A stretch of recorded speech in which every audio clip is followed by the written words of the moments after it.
So this is our load diagram. So the reactions at A and E were found from equilibrium's analysis. So the numerical value of each force and couple is followed by a plus or minus sign in parentheses, indicating its sign as established by the sign conventions.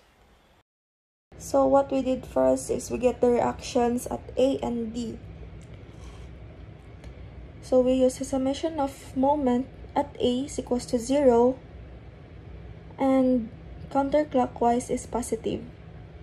So to sum up moment at A, so we got RD, then ang yung dimension, which is atong nalimtan og butang, so that is 4, 3, and also 3. So from RD to RA is equals to 10 na siya tanan. Minus, so clockwise, so negative 40 minus 30 times yung distance kay 4. Then we will get RD is equals to 16 kNm upwards. Then for the summation of forces along Y, we will get RA. So 16, which is itong RD, plus RA minus, kay panaog man siya, so minus 30 is equals to 0. So we will get RA is equals to 14 kNm upwards. And now we will get the shear diagram. So natay pa upwards nga 14,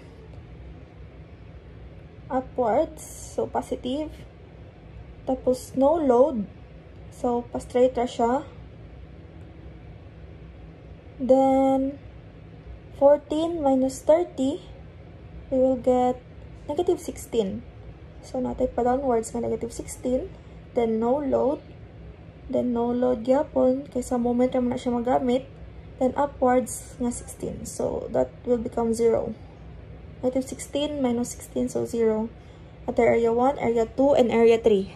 To get the area, we will use the formula base times height. So for area 1, 14 times 4 is equals to 56. For area 2, negative 16, and at atong base kay 3 times 3, we will get negative 48. And for the area 3, same lang yapon, times 3 is equals to negative 48. So after that, we will proceed to the moment diagram. So by using the area method. So moment at A is always 0, kaya wala may moment nakabutang. So moment B, we will sum up the moment A plus the area 1 that we got from the shear diagram. So 0 plus 56 is 56, so we have 56 kN times meter.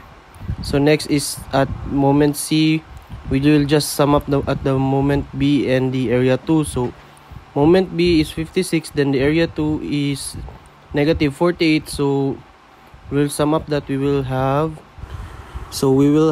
positive 8 plus naman tayo moment sa point C nga given, which is 40 kN times Newton. So ato na siyang i-add lang yapon. So we will have 48 kN per times meter. So at moment D, so moment C, which is 48 Newton, then ato na siyang i-minus, i-sum up sa area 3, which is 48. So 0 siya. So maklose ra dayon nato atong shear, ato na rin siyang ibutang. So dara no, atong makita nga paslanting na siya kay ang ato ang sa taas is naka 0 degrees. So sa ubos na to na is 1 degrees angle na dapat ato ibutang. So paslant dahil siya, diagonal form na siya gibali. So sakto ra pud atong nakuha kay ato man siya na close ang atong moment diagram na buto man siya na 0. So sakto ra siya.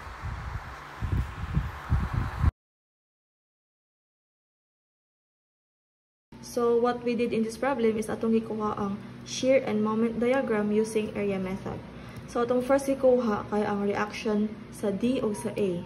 So nakakaktag reaction sa D, which is 16 kNm upwards, then ang atong RA kay 14. So atong unang gikuha kay ang area. So natay pa upwards nga 14, then no load, and ato din ning ikuan ang P, which is is equivalent to 30. So, panaog siya. So, 14 minus 30. So, natay negative 16. Then, no load. Kani, di pa na nato siya mabutang dari kay for the moment pa ni siya. So, dari pa ni siya nga part. Then, no load pa rin. No load. Then, ato ang upward, which is, tugma ra siya sa itong RD, which is ang 16. So, upward. So, nag-0 na siya. Then, atong gikuha ang area 1, which is ang 14 times 4, nakasum up tag 56. And for the area 2 is negative kay pa-downward naman siya. Negative 16 times 3 is equals to negative 48. Same lang yapon na siya diri.